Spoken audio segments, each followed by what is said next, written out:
So today we're going to be talking about MJ. MJ is the word you guys know that I probably can't say because I might get demonetized or they just might not let this video out.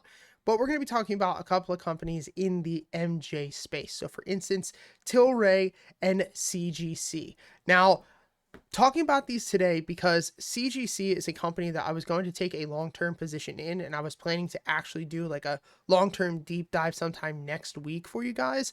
And Tilray was a position that I actually took yesterday as a trade, which I have ended up closing out my position. If you are somebody who is interested in learning how to trade or becoming a trader, go and check out my free YouTube channel down below. It's called Traders Helping Traders. This is more of like a long-term type fundamental investing channel, as to where that is more of like trading. I do daily trading there. Now, yesterday I talked about Tilray and I said here, you know the deal by now, team. Wedge with a divergence, looking great here. Just entered with shares. If we get past $11, prepare for a massive move. This descending wedge on the chart is what I was talking about. But another huge reason and why I ended up posting it and ended up taking a position was because big money was buying very, very unusually. Now, as a trader, and I know for a lot of you guys who are long-term investors, but as a trader, there are two ways I really trade. One is off of technical analysis, and the second is off of flow. What I like to do is find out what big money is doing, what the whales are doing, and then follow them. And Tilray, I noticed that there was a lot of unusual buying happening. So we're going to go over Tilray. We're going to talk about that. We're going to talk about the move. We're going to talk about where I see the company going within the next couple of months, as well as CGC, because I still might end up hitting that for a long-term investment, guys. So hit the like button, subscribe to this channel, hit the notification bell because these videos are time sensitive. If you haven't already, go ahead and check out the free Discord. We have a free Discord for the Traders Helping Traders, which is my second channel, but I also give away all of my long-term investments completely for free. All of those positions are over there. I posted them not too long ago. On top of that, guys, there's free courses. I live stream once a week over there. It's just a great community to be a part of. Now, as far as Tilray, if we just look at a weekly chart here, even though we're not trading necessarily, I do try to look at a weekly or a monthly chart when I'm looking at potentially entering a position long term. Because if a company is extremely undervalued, they have really good growth, and on top of that, it hasn't broken like a major 5 to 10 year trend line, then it's always a good sign, in my opinion. If we look at Tilray, the stock has not performed well basically since its IPO. It IPO'd back in July of 2018 at a price of right around $30 is where we ended the day, $30.50. And right now we're trading at a price of $11.35. What you will notice is a lot of analysts have fair values set between $17 to $22. I like to buy a stock when it's at least 40, maybe 50% of what its fair value is considered. For me, fair value on Tilray right now is right around $16, so it is trading at a good price. If we look at CGC as well, CGC has performed much better, a lot more steady of a growth as far as the stock has been considered, the stock price. There's a lot of volatility, but overall the risk has really not been there. I talk a lot in these videos about risk versus volatility. Volatility is basically the unpredictable movements within a stock, which you can see here.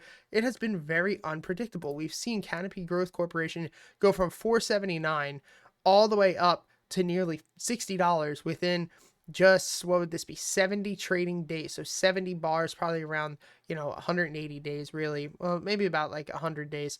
Then you could see that we went from $60 all the way down to 750, from 750 all the way back up to 60, from 60 all the way back down to 13. So obviously there's a lot of unpredictable and volatile moves within this short time frame of just a couple of years, from 2016 to now. So 5 years, a ton of volatility. But if you notice here, at the end of the day, we can see that we've just been riding this major trend line on a weekly time frame. And I'm sorry, guys, I forgot this was a weekly chart, so that would have been 70 weeks. So that'd be right to be about like 1 year and 2 months, basically, for that thing to move. But overall, there's, in my opinion, a lot less risk just from a price action standpoint before we get into financials and growth and whatnot with CGC, which is why I wanted to pick Canopy Growth Corporation over Tilray. Now you can see here that we are bouncing off of this major support right now on CGC. You can see that even if you're not a trader, the RSI is pointing up, the MACD is about to cross, the OBV, which is on balance volume, is pointing up. So there is a lot of volume that's coming into the stock, and it is looking like we should try to at least in the next 6 months move back up to 27, 35, potentially even $40. Now let's look at some of the financials. Let's look at Tilray first. And actually before that, let's just look into Tilray's technicals for any of you guys guys who ended up coming here for that, even though I do talk about that on my main channel. Tilray has a lot of potential movement here too. We had a really big resistance at $11. I closed out my position yesterday. I'm contemplating getting back in as a trade, but it looks like Tilray should be able to move with, at least up to $16.50, potentially $17 within the next couple of months, as we see the Mary J, I don't know if I can even say that, sector continue to push up within the next couple of months, which I think it will. But let's look at Canopy first. Actually, let's go over Tilray first because I have the financial stuff for Tilray as well. So let's do a quick little deep dive into this company. So some major risk checks that have been passed and have been failed. So one that has failed, shareholders have been diluted over the past year. So for those of you who do not know what a dilution is, it's essentially when a company goes ahead and offers more shares to the public so that they can raise more money. It's good for the company short term because they raise money. It's not good for the company. Well, company long term is not really bad, but for the shareholder short term, it's really not the best because your shares are going to be diluted. Is their share price liquid and stable? Volatility has been here within the past 3 months. So obviously, like we've said before, volatility, in my opinion, is not always a problem. Risk is what's more important. So yes, things have been volatile. Are they achieved to have profitability? Yes, they are within the next 3 years. They are not profitable now. Is revenue or earnings forecasted to grow? Yes, they are expected to grow 58% per year. This is very, very good. As well, let's go up. Are they in a good financial position? Yes, they have enough cash for at least 1 year of operations. Is their dividend sustainable? They don't pay a dividend. Do they have sufficient financial data? They have sufficient coverage. So basic things that we're looking for when we're investing in a company. But the two major things, number one, they're looking at 58% growth year over year for the next 3 years. That is massive. Second thing is they're looking to become profitable in the next 3 years. That is massive. But the third thing is that they are not profitable now. So that is something to watch out for. As of right now, like I said, they are slightly undervalued. Some companies, like for instance, I think Morningstar had them at about $17. Simply Wall Street has it at $13. I would say right now Tilray's valuation for fair value is probably around 16, so it is still undervalued, but not by anything crazy. As far as future growth, 58% return, or not return, but 58% growth year over year for the next 3 years is very, very good. Past performance, the stock has been beaten down 78% in the past couple of years. Obviously, there's no dividend, and financial health, not too bad, which we're going to look a little bit more into the financials right now. So you can see here at this point, these numbers are in billions. You can see here that with this income statement over from 2019 to 2020 to 2021, we have been growing. So one of the first things I always look for, as you guys know, is revenue growth. I want to see revenue growing year over year. So for the past 3 years, revenue has been growing significantly from 2019 to 2020 to 2021. Trailing 12 months has grown, but not at the crazy levels that we saw a couple of years ago. However, you can also see that their operating income has also become a lot less. So they are going to be bringing on more debt, which you're going to be noticing. So if we go to the balance sheet, since revenue is growing, we look at the balance sheet. This is going to be important here. Once again, we want to see total assets grow. As a company grows, you want to see revenue go up in a perfect world. Revenue go up. You want to see net assets, total assets going up, and then you want to see total liabilities go down. Now, some companies that are higher growth companies like an Uber or something like that, they're going to kind of go like this. Total assets will go up, total liabilities will go up, because as they're growing in revenue, they are growing in debt, and we are seeing the same type of thing here. So from 2019 to 2020, assets stayed the same. 2020 to 2021, assets dramatically moved up. And then from, now Q1 2022, we're not going to worry about that. But just from 2020 to 2021, really, really good. But you can also see that liability is growing as well. So yes, they are making more money, but they are taking on a lot more debt. So right now they have liabilities at like 1.56 billion and total assets at 6 billion. That is really good in my opinion, even though they are bringing on more liabilities. I want to see at least a 2-to-1. Basically, best would be 3-to-1 risk versus reward as far as total assets to total liability. So if there is, 1.6 billion in total liabilities and 1.6 billion in total assets, that's a little worrisome. If there's like 1.6 billion in total liabilities and 2 billion in total assets, that's a little bit better.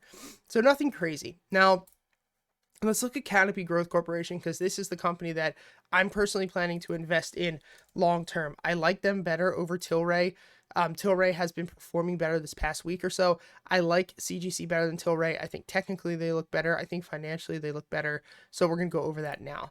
Canopy Growth Corporation, they are trading 66% below their fair value. So shareholders have been diluted over the past year. You're going to see that with any type of growth company that's really been getting beat up, unfortunately, because the only way that they can really raise money is, like I said, by one, diluting shares and offering shares out, or taking on more and more debt. Are they forecasted for profitability? Yes, they are within the next 3 years. Earnings are going to grow by 19.4% per year for the next 3 years. So not as much growth on Tilray, but I think you have a lot less downside for Tilray. They have significant cash flow for at least 1 year of operations. They don't pay a dividend, and the share price has actually been pretty stable over the past 3 months. So like I said, looking at valuation, they have a fair value at 43. I think that's a little rich, to be quite honest. I think fair value right now is probably about 31, 32. They have a fair value of 43, so I don't necessarily agree with it, but it is undervalued. Future growth, they have set at 20%. I completely agree with that. When we look at the overall consensus from analysts, they have it between 20 to 40. I'm going to say probably 20%. So at this point, being nearly 50% undervalued, under fair value, with a 20% growth rate, that is a stock that really hits the metrics that I'm looking for a potential deal for me to get in. It's been beaten up, down 63% in the past 5 years. Financially, this company is not profitable, like we've talked about before. Also, just to show you, Morningstar has a fair value of $30. That's where I'm sitting around a little bit more.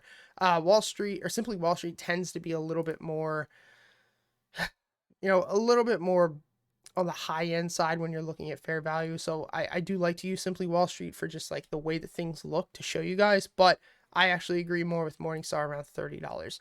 But if we look at the financials, you can see here, we're going to look at the income statement.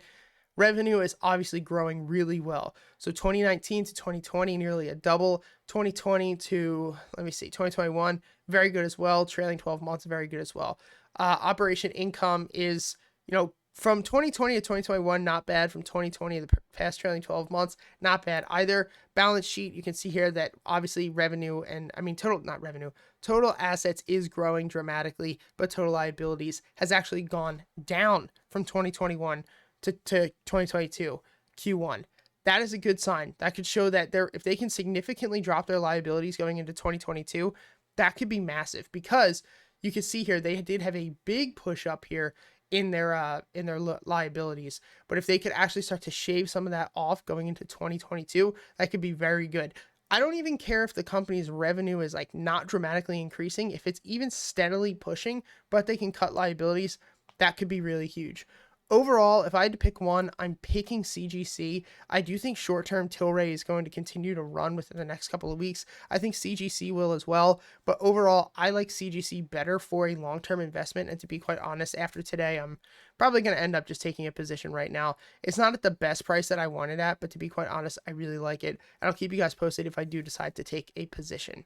Guys, thanks for all the support. Hit the like button, subscribe. Like I said, go ahead and check out the free Discord, guys. And if you want to learn how to trade or take investing to the next level, you guys can go ahead and use my link down below and become part of our private stock market academy. So it is a private mentorship group. I go live with them every single morning for the first hour of market open. I share with them every single trade that I take, all of the positions that I take. I also have daily live streams, like I said. You also get access to our private Discord and much more. First month is completely free. Link in the bio, guys. Thanks for all the support. I'll see you next time. Peace.